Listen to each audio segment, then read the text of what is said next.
তারিক বিন জিয়াদ ছিলেন একজন প্রসিদ্ধ মুসলিম সেনাপতি, যিনি 711 খ্রিস্টাব্দে উমাইয়া খেলাফতের অধীনে স্পেন তৎকালীন আন্দালুসিয়া বিজয় করেছিলেন। তিনি মূলত বারবার বংশোদ্ভূত ছিলেন এবং উত্তর আফ্রিকার গভর্নর মুসা বিন নুসাইরের অধীনে কাজ করতেন। তারিক বিন জিয়াদের নেতৃত্বে স্পেন বিজয় ইসলামের ইতিহাসের অন্যতম একটি গুরুত্বপূর্ণ ঘটনা।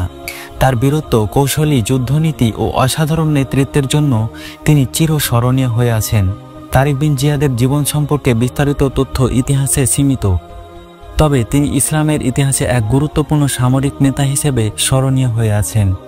চলুন তার স্পেন বিজয়ের সম্পূর্ণ ঘটনাটি আপনাদের সামনে তুলে ধরি।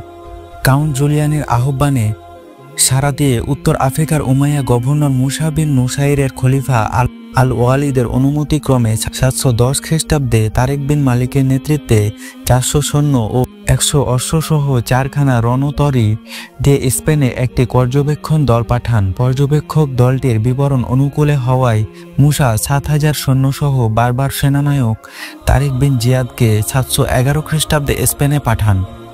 তারিক তার সেনাবাহিনী এবং রণতরী নিয়ে স্পেনের দক্ষিণ পূর্ব উপকূলে পার্বত্য এলাকায় অবতরণ করেন। তারিকের অবতরণ করা এই স্থানটি এখনও জাবাল আত তারিক, আধুনিক জিব্রাল্টার নামে সুপরিচিত। রাজা রডারিকের দক্ষিণ পূর্বাঞ্চলীয় প্রদেশপাল থিওডোমিরকে পরাজিত করে তারিক আরও সম্মুখভাবে অগ্রসর হন এবং রাজধানী টলেডোর দিকে এগিয়ে যান। রাজা রডারিক মুসলিম বাহিনীর আক্রমণের সুসংবাদ পাওয়া মাত্রই 1,20,000 সৈন্যসহ গুয়াটিলেট, গুয়াদাল, কুইভার নদীর তীরে মেডিনা সিডোনিয়া রণক্ষেত্রে মুসলিম বাহিনীর সম্মুখীন হন। অপরদিকে মুসার সেনাপতি তারিকের সাহায্যার্থে আরও 5,000 সৈন্য প্রেরণ করেন। 711 খ্রিস্টাব্দের জুলাই মাসে সংঘটিত এই যুদ্ধে রডারিক পরাজিত হয়ে যুদ্ধক্ষেত্র থেকে পালিয়ে যাওয়ার সময় গুয়াডিলেট নদীতে ডুবে প্রাণ হারান। এরপর মুসলিম বাহিনী মালাগা, গ্রানাডা, কর্ডোভা এবং টলেডো দখল করে।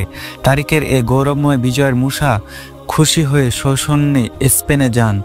তিনি নতুন অভিযান পরিচালনা করে সেভিল, মেরিডা, কারমোনা প্রভৃতি শহর জয় করেন। এভাবে 712 থেকে 715 খ্রিস্টাব্দ পর্যন্ত খ্রিস্টান অধ্যুষিত স্পেনের বিভিন্ন অঞ্চল মুসলিম সাম্রাজ্যভুক্ত হয়।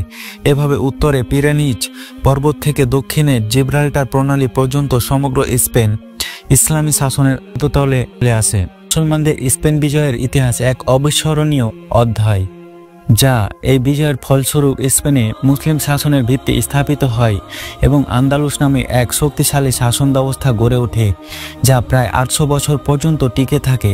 মুসলিম শাসনে স্পেনে বিজ্ঞান, শিল্পকলা, সাহিত্য ও সংস্কৃতির বিকাশ ঘটে, যার প্রভাবে পরবর্তীকালে ইউরোপীয় রেনেসাঁসেও তা প্রতিফলিত হয়।